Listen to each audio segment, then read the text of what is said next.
part of the working class. As Anka explained Sunday, anybody who's working and getting a paycheck from somebody and is under the 2% that make over $250,000 is working class. So.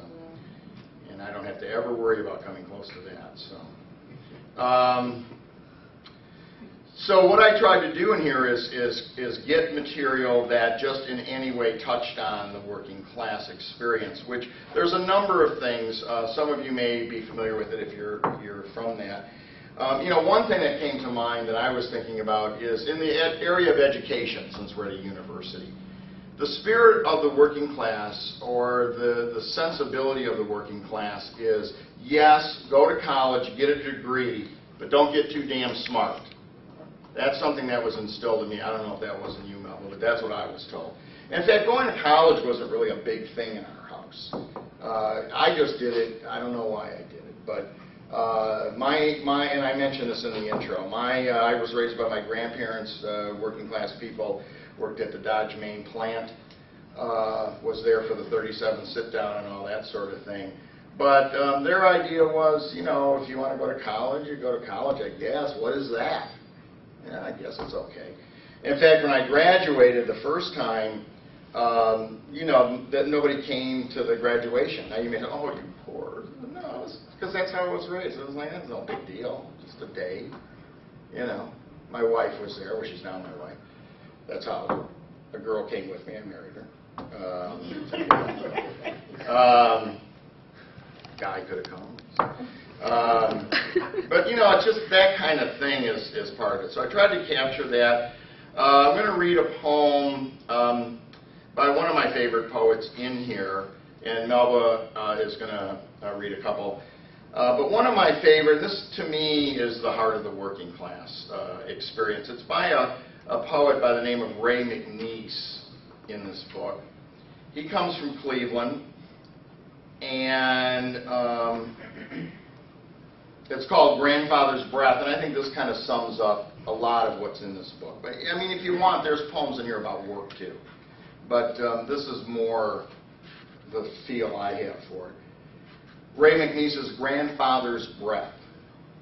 You work, buddy, you work. Word of immigrant get-ahead grind I hear huffing through me, grandfather's breath, when he'd come in from Saturday's keep busy chores, fending off a calloused hand to stop me from helping him. Haggard cheeks puffing out like T-shirts hung between tenements, doubled over under 35 years, a machine repairman at the ball bearing factory. Ball bearings make everything run smoother, especially torpedoes. He busted butt for the war effort, for profiteers, for overtime pay, pay down, payment on little box of his own, himself a refugee from European economy, washed ashore after the war to end all wars. Cheap labor for the winners. I hear his youth plodding through the hay fields and the train that wheezed and lumbered to the boat where he heave-hoed consumptive sister 1, 2 overboard. I hear him scuffling along factory smoke-choked streets of Cleveland, coughing up chunks of broken English just to make it to Saturday morning Balinka, how he grunted off a week's worth of grit hurling wooden balls down the pressed dirt court, sweaty wisp of gray hair wagging from his forehead. This is how the world turns. You work hard. You practice. And I hear his claim as we climb the steps of Municipal Stadium higher into the cheap seats, slapping the flat of his hand against a girder. I built this, buddy. I built this. But mostly I hear how he catched what was left of his breath after those Saturday chores, pouring out that one long, tall, cold beer that Grandma allowed. Holding it aloft, bubbles golden as hay fields, before savoring it down and talking up the last of his day, topping off the last of his day off, cleaning the birdcage. Letting Snowball, canary like the ones once used to test coal mines for poison air, flap clumsily free around the living room, crapping on the plastic-covered Davenport and easy chair they only sat in twice a year. And I'm still breathing, grandfather, that day you took me down the basement to the cool floor to find out what was wrong. Come on, Snowball. Fly. Fly. The bird splayed out on the same linoleum floor where they found you next to your iron lung, where Grandma mopped for weeks after pointing with arthritic finger. See it there? See? There?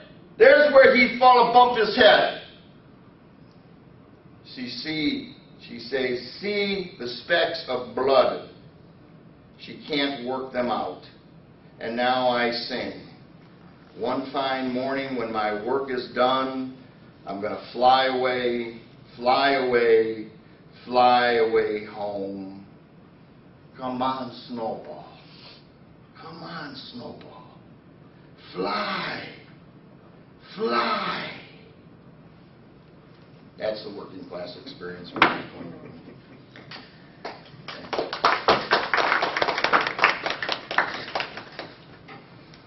And then there's one from Mark Kelly Smith. Some of you in this room would know of Mark Kelly Smith, even if you don't know of Mark Kelly Smith. He's the guy who founded the Poetry Slam in Chicago many years ago. He's kind of a prototypical working class poet in the sense that he came to poetry later in his life. He was a carpenter. In fact, when I first met him at the poetry readings and so forth, he would come, and with his truck parked in the back, with the wooden boards on it and the cement and so forth, come in with his work boots on with cement and so on. But this is a poem that I always loved of his, and I think it's what I like to think about myself, too. It's called Little Guy. I'm for the little guy. I'm from the guy who lost the fight that day on the schoolyard when the bully stole the nerd's hat. And the nerd let him have it. The hat, that is. And it wasn't right. Demanded fight.